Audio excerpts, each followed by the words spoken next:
What's good, Humble Squad? It's your boy HumbleZiggy, and we back here with another reaction for y'all. And we got another death battle for y'all. And we got Dante versus Clive. Devil May Cry versus Final Fantasy. Now, I ain't gonna cap. I the only reason why I might only the only reason why I'm calling it a straight off the rip, and I could be wrong, but whatever. Only reason why I'm going with Dante is because one, I don't know much about the game, but I did watch the anime edition for it and such, and especially when they used freaking Limp Bizkit for the opening theme, yeah, it already had a love for me right then and there. And the man is badass in himself. Sorry if y'all see the fan in the way or so. Hopefully it's good. Very good. But yeah, I'm pretty much going for Dante, so it is what it is. But we'll see what Clive have. So enough talking. We gonna check this out. Make sure you like, comment, and subscribe. Follow me on my socials up there. And without further ado, let's get it.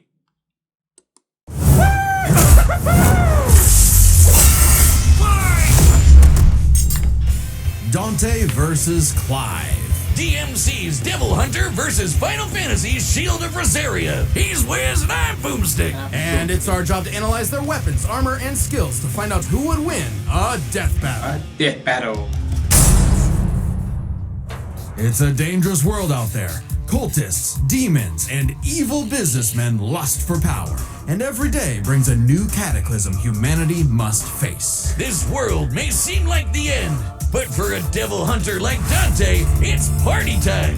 Who'd expect anything less from the son of the legendary demon Sparta? A dark knight who, thousands of years ago, woke up to justice and sealed away the demon lord Mundus. But then Sparta mysteriously died, and his wife got iced by some demons, leaving Dante and his brother Virgil separated.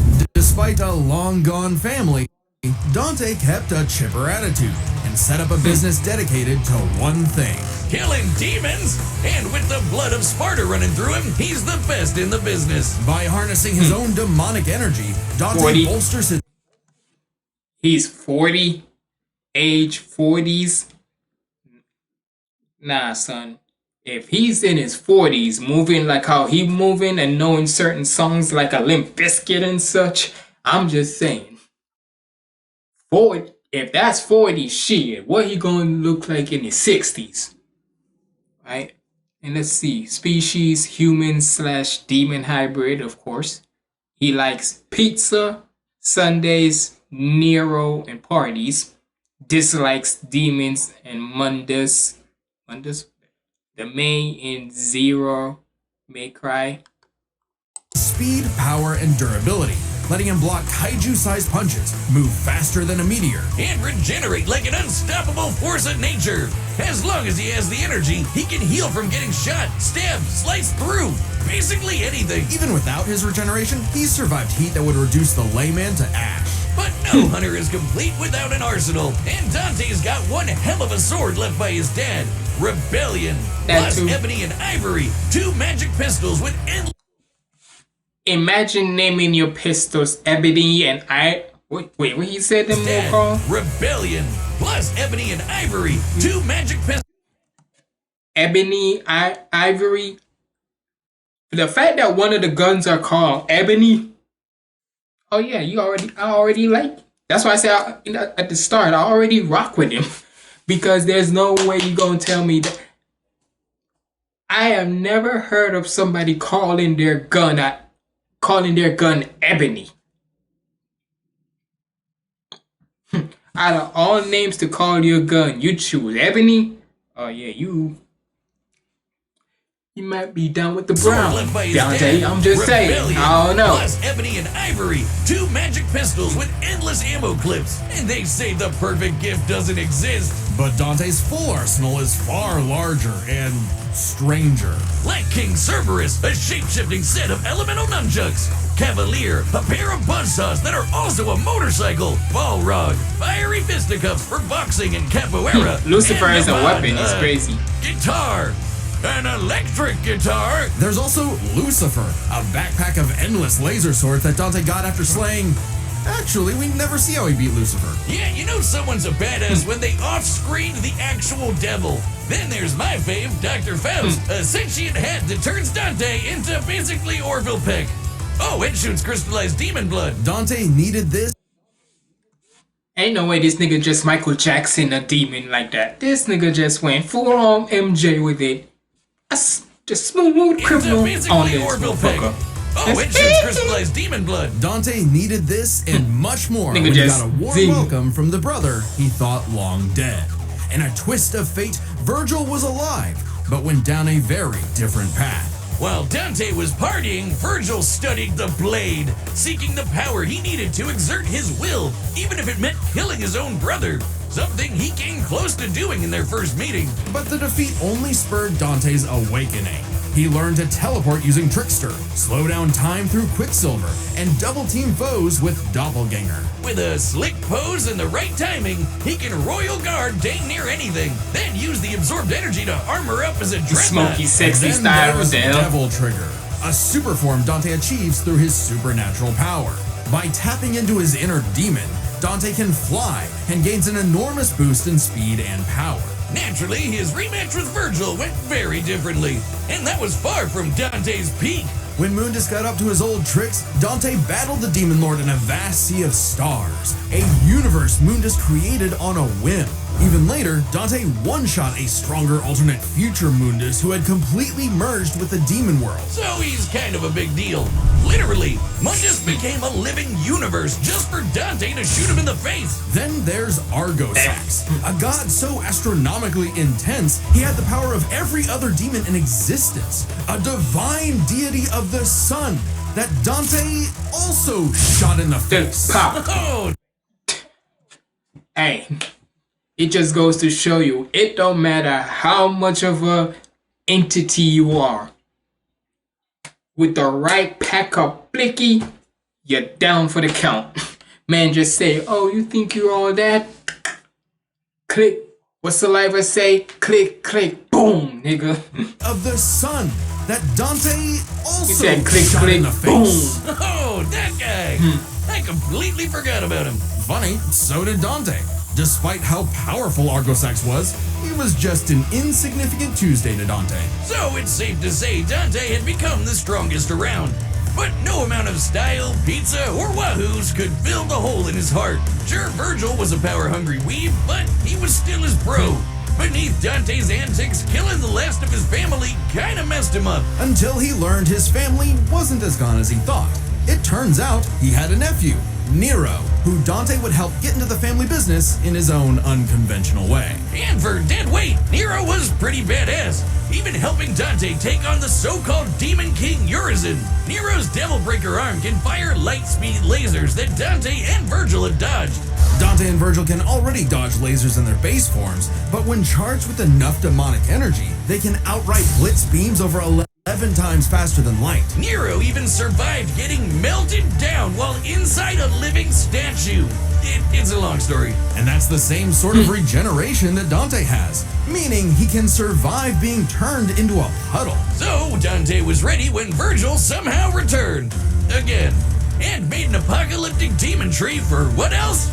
More power! With the entire world now on the line, Dante had to get serious and fully embrace his human and demon sides alike by stabbing himself. Holy shit, Dante has been impaled so much, he decided to make it how he powers up. So he got his greatest weapon, Devil Sword Dante, and became Sin Devil Trigger. This is Dante's demon energy at its peak.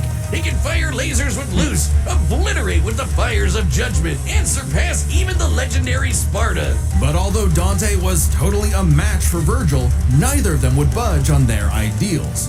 Both were destined to duel until one was dead forever. But thanks to Nero and two well-placed bitch slaps, they got some sense knocked into him. Dante realized that if he couldn't make Virgil abandon his ways, he might as well keep an eye on him. In one fell swoop, the two severed the world-spanning demon tree and prepared for a permanent departure. Basically say if you can't beat them, join them, I guess, but in the different way where if I can't kill you and you can't kill me, might as well make sure I watch your ass so that way you don't try and go all evil.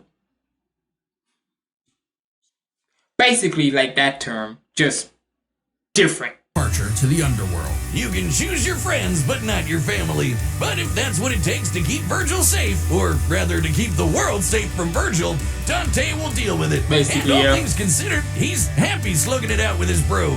Maybe happier than he's ever been. Proof that as long as you have the human drive, even hell can become a paradise sweet enough that a devil may cry.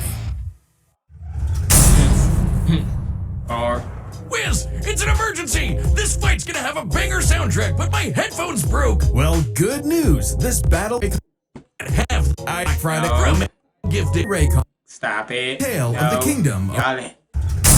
You ain't about to do that to me, boy. Sit Guy. down as we tell Shout the out to tale y'all of the kingdom Death of Row, Rosaria Death and its Battle, prince, but Clive, if I ain't getting paid for it, don't even try that. a man destined to be a dominant, the host to a mighty guardian Eikon. Anybody who's a dom can draw on magic life juice called ether, becoming a big scary monster. And commanding the element they embody to create storms, slay armies, and split the sea. Dominants are forces of nature, and Clive would be the dominant of the Phoenix. Well, he was supposed to, but Big Bird said no thanks and instead picked his sick little brother Joshua. Parents don't play favorites, but I guess ancient monsters can. Despite the rejection and a deep loathing from his mother Annabella, Clive and Joshua were only kind to one another. Clive saw the burden his brother bore and accepted his blessing of the Phoenix in hopes of becoming Joshua's shield. Meaning he learned a bunch of magic. He can shoot fire, teleport with Phoenix Shift, and took down this beast before he was even out of puberty. Even without magic, Clive's a capable swordsman, able to boost his speed and perception with precision dodge. But it wasn't enough when Annabella betrayed Rosaria for the Empire of Sanbreque. In one night, Clive's knights, people, and his own father were slaughtered before him. Quick, someone use a Phoenix down! Those aren't in this game. Well, that's unfortunate. But the Phoenix icon sure is, because the trauma of everything made poor Joshua lose control. Clive wanted nothing more than to help his brother, and perhaps this desire awakened the icon that was in him all along. The fiery beast, Ifrit. Boy, is Ifrit a wild one. Just standing nearby will incinerate the average Joe. It can make fire barriers, regenerate lost limbs. Why I hear Ifrit and I'm thinking of Peso Piece, like, what was the song called? Jambe Ifrit? From like years ago. It's like a, what was it? Devil Fruit Ifrit Jambe? Something like that. Or Vince Smoke or... Not the Let Me Cook Sanji one. It was an older one. Like 2022. Like... Open my Ifrit Jambe. Dante. Fucking Bit Smoker. That one. What was the name of it? But regardless, I know there was the title in it. It was Ifrit. Something like that. Oh no. Was it Devil Jambe? Regardless. When I hear Ifrit, I think of that. Nearby will incinerate the average Joe. It can make fire barriers, regenerate lost limbs, decimate foes with a flaming spirit bomb, and shatter a walking mountain. The downside being Clive couldn't control it. He didn't even remember becoming Ifrit or battling the Phoenix in a fight that reduced everything he loved to cinders, leaving Joshua presumed dead. If that wasn't bad enough, dear old Ma found him the next day and made him a slave to Sanbreque's army. Clive spent 13 years wallowing through life, searching for Ifrit's host for revenge, only to learn the one he wanted to kill was... himself. This revelation hit Clive like a phantom train. He thought death was all he deserved for taking the lives of Joshua and so many others. Even so, there was a light at the end of the tunnel. No, not like that. Thanks to his friend Jill, the outlaw Sid, his doggo Torgal, and a very therapeutic battle with his self-hatred, Clive learned to carry the torch for his brother, fighting the real problems plaguing his world: crystals and racism. In the world of Valisthea, prejudice is alive and well for bearers. Basically, anyone who can use magic without special crystals. So what better way to dismantle? Don't tell me that if you gonna tell me a little bit of racism is gonna make him win this, I'm done. If you gonna tell me that a little bit of prejudice or somewhere or another is gonna help him out here, I'm done.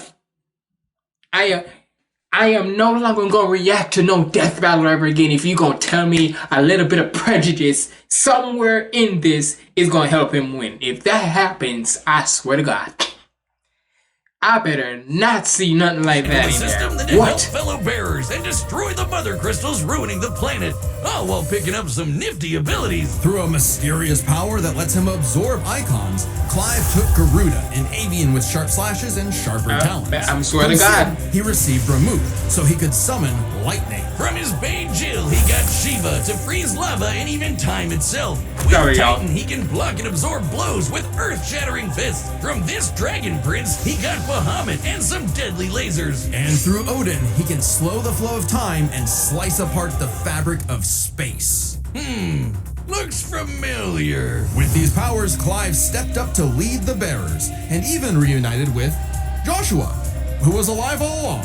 Surprise! Clive spent 5 years freeing the land and became hot as hell while doing it. Well, no, not well, yeah, that way, but also through Ifrit. Hey. By using part of Ifrit's power, Clive can set himself aflame, freaky. activating Limit Break to boost his abilities. But Limit Break is far from Clive's limit. After absorbing the Phoenix essence from Joshua, he became Ifrit Risen. Now fully in control of the monster that had tormented him, he embraced his role as a shield for his brother and friends. Just in time to battle in space, block a planet-wiping blast, and overpower this dragon at the speed of light. That's no exaggeration. Ifrit Risen is literally stated to move at light speed. Not surprising when Clive has intercepted lasers over 3 times faster than that, and overpowered Omega, a god-slaying weapon that can destroy, and I quote, all of creation. But what made Clive strong enough to do all this? You know, besides the majestic man cleavage. Turns out, Clive's birth was orchestrated. He was intended to become the vessel of Ultima, an ancient, all-powerful being that created humanity, but abandoned them after they developed free will. Meaning everything that happened was the fault of one person. God, the bastard! But Clive wouldn't be a puppet. If God was in the way of humanity's freedom, then God was gonna die. Easier said than done. No shit! Ultima was stronger than anyone Clive had faced, able to warp all of reality to create a universe. But Clive had a secret not even Ultima foresaw.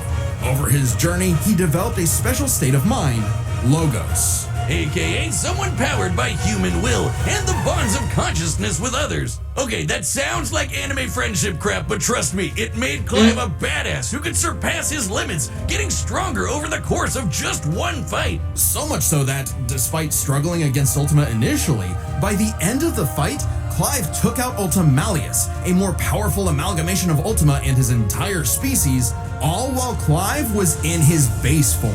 Ultima literally became Ultima Squared, but Clive still kicked his ass, using his bonds with his brother, his friends, and his unbridled will. Clive killed God in a giant 999,999 damage punch! Okay, so it really was the power of friendship after all. Man, this guy's got a future in shonen. Well, except we don't really know what happened to Clive. Whether he lived or died, Always though, is that doesn't really power matter. of friendship. It was his journey and the world he created that made his life meaningful. Clive's dream of a future where everyone can live and die on their own terms had become a reality. And his stories were written up in a book by a certain Joshua Rusfield, which he titled Final Fantasy. Fantasy. The battle's coming up next, so call your winner now, folks, just like our sponsor, DraftKings. The NBA season play for Watch 100 Gambler. Help is available for problem gambling. Call 888-789-7. Age and eligibility restrictions vary by jurisdiction. Pick 6 not available everywhere, including drawable picks. DraftKings, the combatant czars /promos.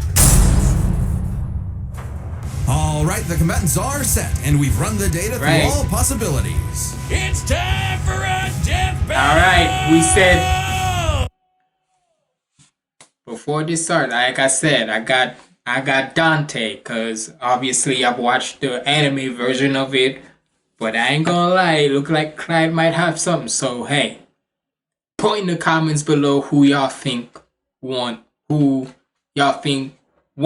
or should have won, or regardless. But I got Dante winning. So let's go. Oh.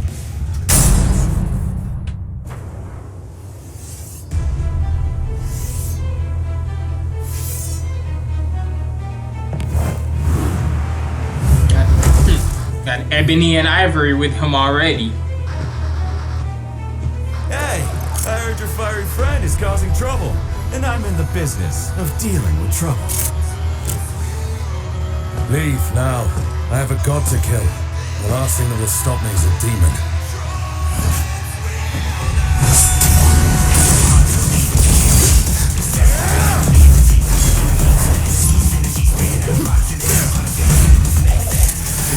The beat.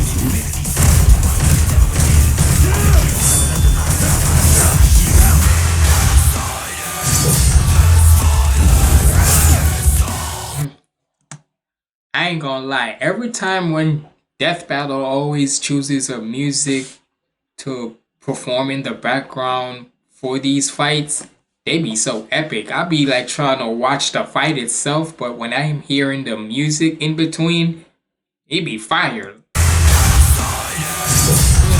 You hear the music?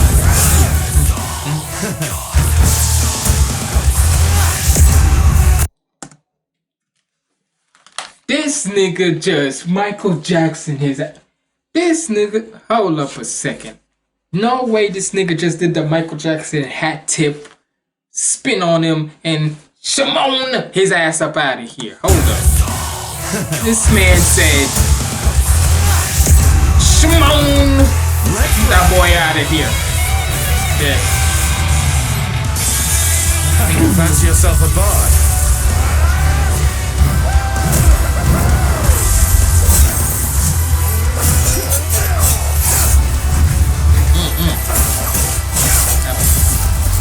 Swinging them shits to length.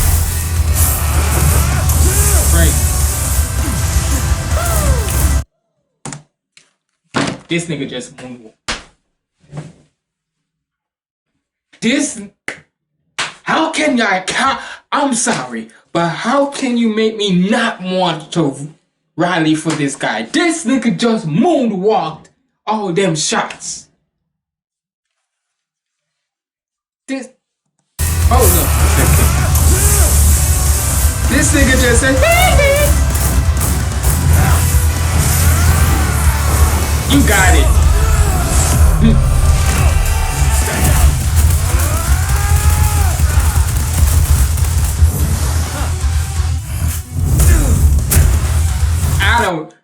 At this point, I don't even care if he wins or lose. This nigga just did a Michael Jackson Shimon, and then this moonwalk his damn shots in the air. I'm done. I don't care if he wins or lose, like I said. I want him to win, but at this point, I don't even care. If he pulls out another Michael Jackson song. No hiding in the shadows anymore, Smokey.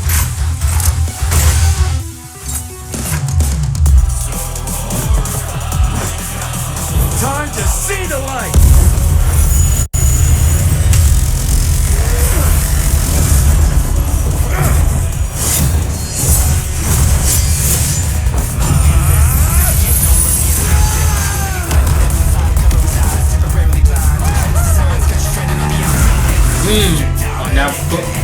You're on that bike. What the hell is that? Don't worry about what it is. Devil trigger.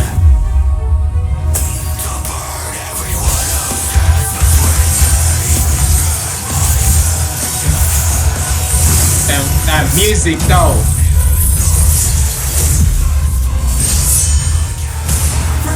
some competition. This nigga think he Dio from JoJo. Nigga just to say Zawaldo and just stop the time. Just Zawaldo this bitch.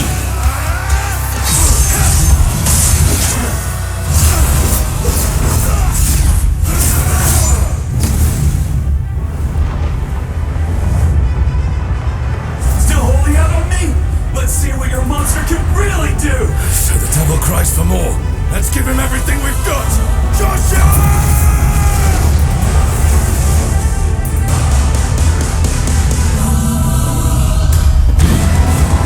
Nothing, brother.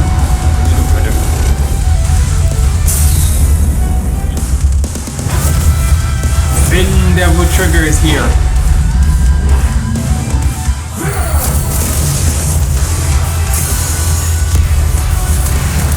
I won't underestimate you.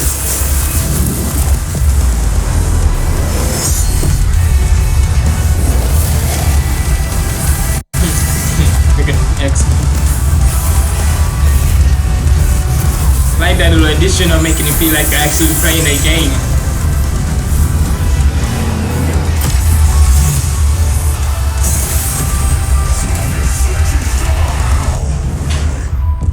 Find that that's a move. Smoky, sexy style is crazy.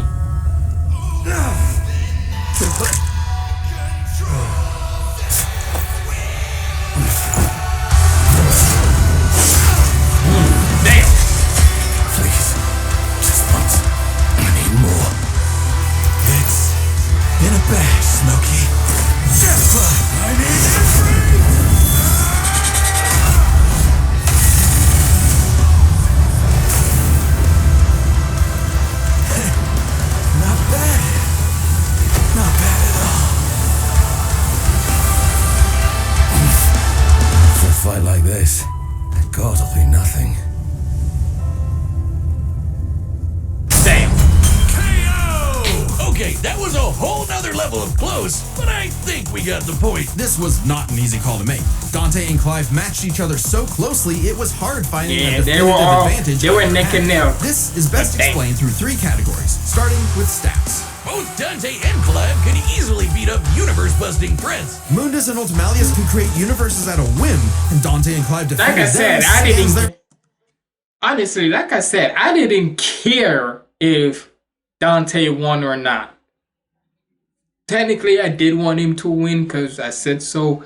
But when he started busting out the MJ moves, the hat tip, the Shimon and all that, and then freaking the moonwalk, yeah, I'm good. It was hard for me not to root for the nigga. Their own super forms. Dante and Clive could both consistently intercept lasers at faster than light speeds. And Dante could always amp up with demon juice to briefly outspeed Clive anyway. But Clive could match that by boosting his own speed and To be honest, let's just skip to G. Because most of the times, look, I get it that you want to learn about how the abilities are, but 9 times out of 10, I just want to see to the end. So I'm going to just skip all this. And let's see what they gonna preview for the next battle. Impressive, Dante's healing has been overcome in the past. Healing fact. They know Dante. Possible Clive could go. Let me just try to skip more to the end. Victory is no fantasy. The winner is Clive Rossfield. Next time on Death Battle. Let's see what we got next for the next two. Death Battle 2025 final. Finale. Pokemon. Subscribe and join. Okay. Pokemon versus Yu-Gi-Oh. Join as a member to see more Death Battle. Ash versus Yugi. Okay. I'm not mad at that. I'm not mad at that. That would be a good way to end off 2025 with that battle. But hey, like I said, either way, no matter what, the fact that that nigga freaking pulled out the MJ the Michael Jackson moves from the smooth criminal to the freaking moonwalking shit. How can you not let me root for this thing? But in the end, Clyde won. But yuck. But look, y'all let me know who y'all thought should have won, or is it the right winner or is the wrong winner? Wrong winner. Because 9 times out of 10, when it comes to death battle, they do certain times when people either watch them or react to them, kind of get a little backlash with certain results. But y'all let me know who y'all think, if it's the right winner or the wrong winner. But it's been your boy HumbleZiggy signing out. Stay positive, keep the vibes up. I'm out.